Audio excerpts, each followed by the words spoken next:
Welcome to the England Rugby Pod.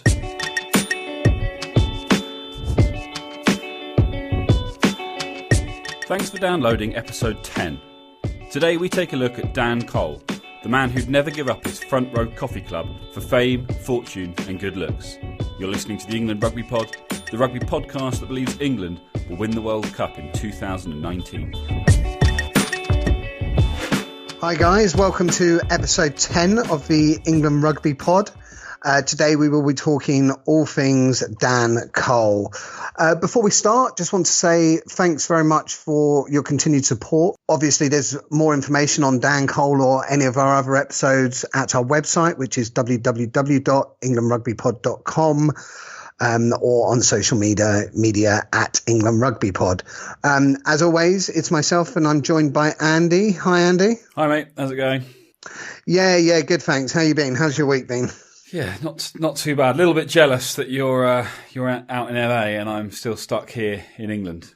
I'm not going to lie. I'm quite liking it out in LA, but I see you in a couple of days in Vegas. I know. I'm looking forward to it. It's going to be awesome. Actually, sorry, I forgot your wife listens to this. Luce, he's not coming to Vegas. He's on a business trip. I apologise. I got that wrong. Yeah. Yeah, I think we got her there, mate.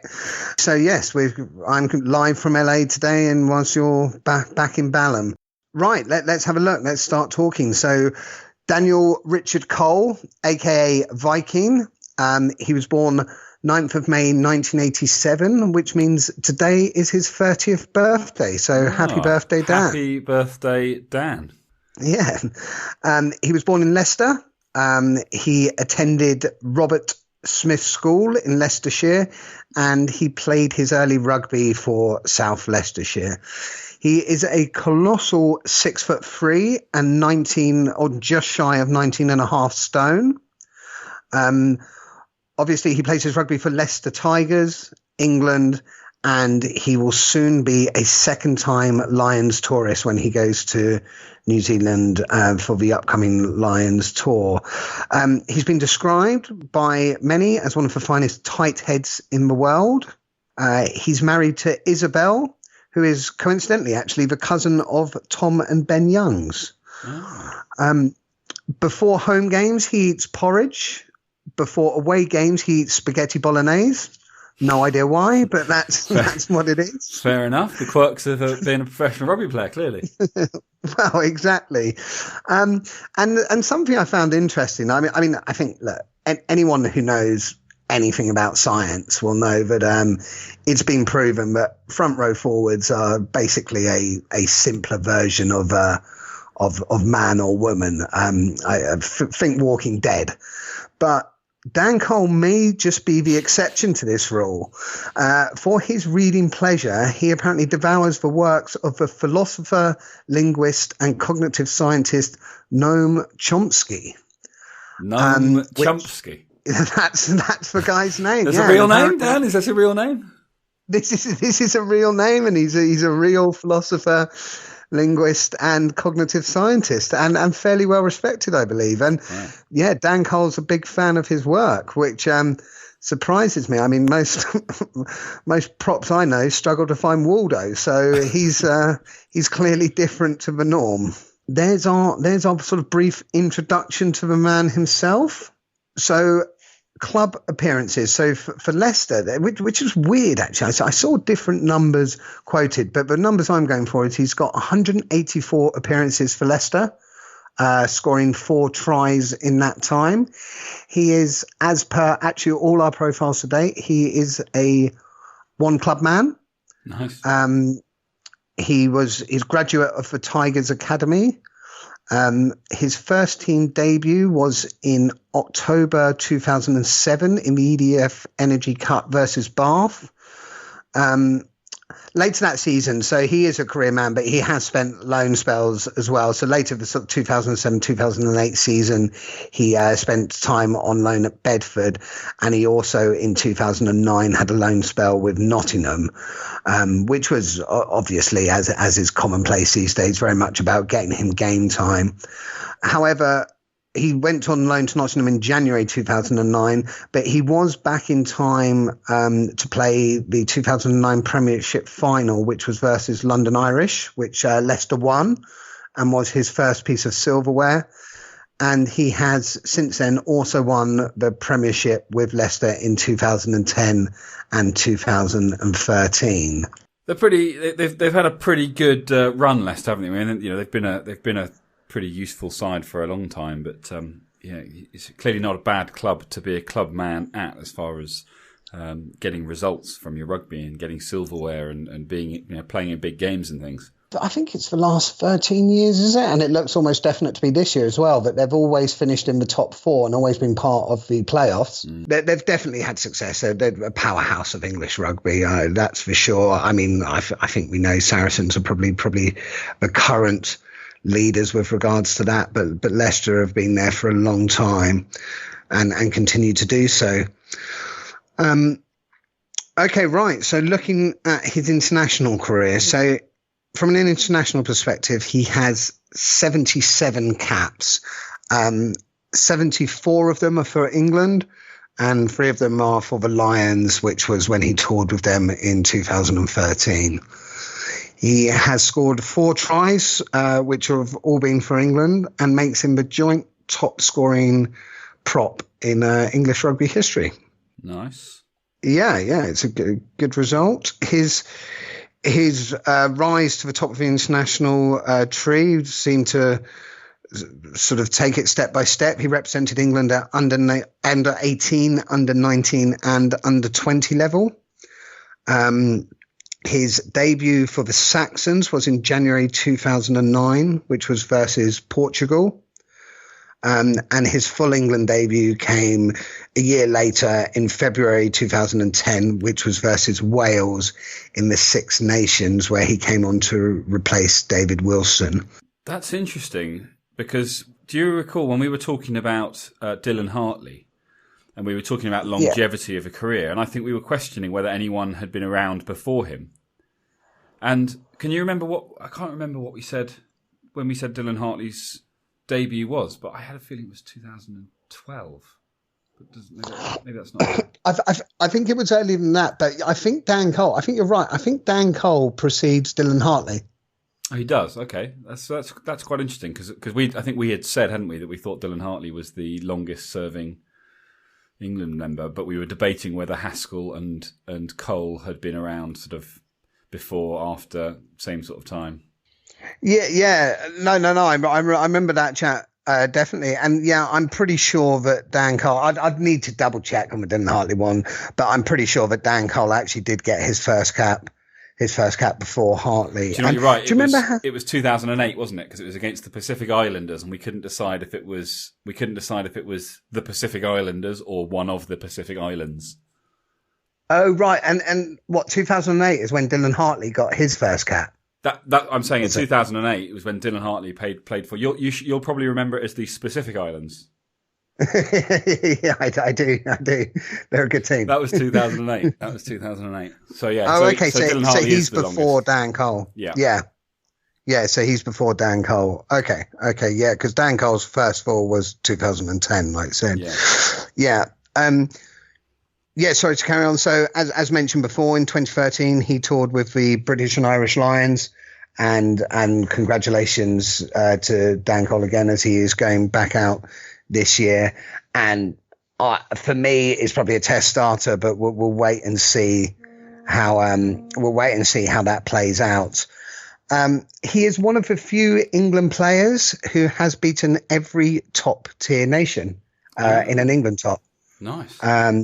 I know a few of them had, but obviously beating South Africa in the autumn internationals, since we hadn't beaten them since 2006, gave him the sort of clean sweep of the top tier international teams. Yeah. Are there any others? What about someone like a James Haskell? Yeah. So there definitely are others. I think Owen Farrell might be one of them because, okay. I mean, the last time we beat the All Blacks was 2012, wasn't it? Yeah. Farrell was involved in that. Yeah, exactly. So it's basically the guys who were involved in that All Blacks match and the South Africa match last autumn internationals, because let's face it, when we play Australia now, we just beat them for fun, don't we? So I think anyone born in England has beaten the Australian national team. So, that's not much these days. We should play them. I want to see if they want to come along, do a tour match against our club. I think we'd give them a good shout. We're probably jinxing England now. I actually just geeked it up while you were talking, and Haskell, it looks like, is the kind of the longest serving in terms of how far back his first cap was, because he was actually the year before in 2007 in the Six Nations, started in the last game. Yeah, that doesn't surprise me, because he did come on the scene quite early, didn't he? Because he came on the scene and disappeared for a bit. I mean, obviously he played abroad, and now he's come back with a massive vengeance. So. Yeah, that doesn't surprise me. But Dan Cole is definitely one of the more senior. And 74 caps. 74 caps is a lot. I didn't realise he'd had that many. Yeah, that's probably. I mean, given Haskell's kind of the time when he wasn't around, I suspect he's probably second to Hartley, isn't he, in terms of number of caps? I would have thought so. I can't think of another player who'd have more. No. So yeah, I would have thought that's the case. How many did Dylan Hartley have? Was it 80? 84, 85? I'm pretty sure it was in the 80s, but no, yeah. And I mean, like we said, 74 England caps, but he's also got sort of 3 for the Lions, and then I suspect he'll add to that tally very shortly. So talking Dan Cole, there were a couple of bits actually that I wanted to sort of flag around him. So he's not necessarily sort of one of those players who's hugely live on the sort of social media. I know he keeps himself to himself. He enjoys the company of his other front row. They've got a coffee club at Leicester for front row. Nice. I struggle to picture the Leicester front row sitting there having sort of caramel lattes or whatever, but I think you mentioned I tried to tweet all of the Lions players, the ones that were successful, and Dan Cole was the only one who I couldn't find a Twitter handle for. I'm not sure he knows what Twitter is. Yeah. That doesn't surprise me. He does seem to be. He seem to be not necessarily embracing the social media. One quote I saw from him was, "I don't do cuddles. I'm from Leicester." So I think, fair enough.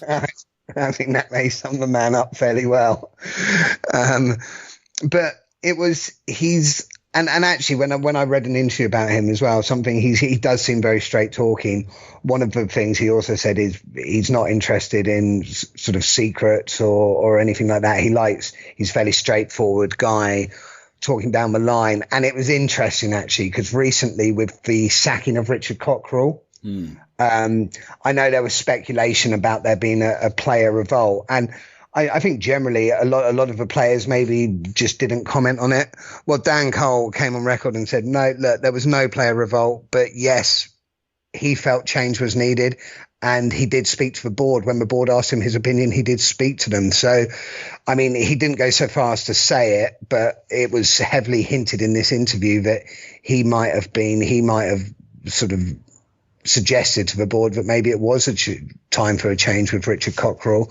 Like I say, I don't know that, so I'm not going to say that he absolutely was one of them, but he certainly wasn't shy hiding behind the fact that he had spoken to the board about the potential removal of Richard Cockerell as the Leicester head coach. Wow, okay. But, I mean, I think he was fairly keen to stress, look, this wasn't a player's revolt. It was just the board asked me, so I told them my views. Which is good. These days there's too much sort of pussyfooting around. It's much better when people just come straight out and say what they think and let people deal with their opinion, with that as it comes. Yeah, exactly. I mean, he doesn't strike me as the sort of guy who would necessarily sit in the media training sessions taking copious amounts of notes. I'm sure he's probably sitting there with the rest of his coffee club just trying to get it over with. Yeah.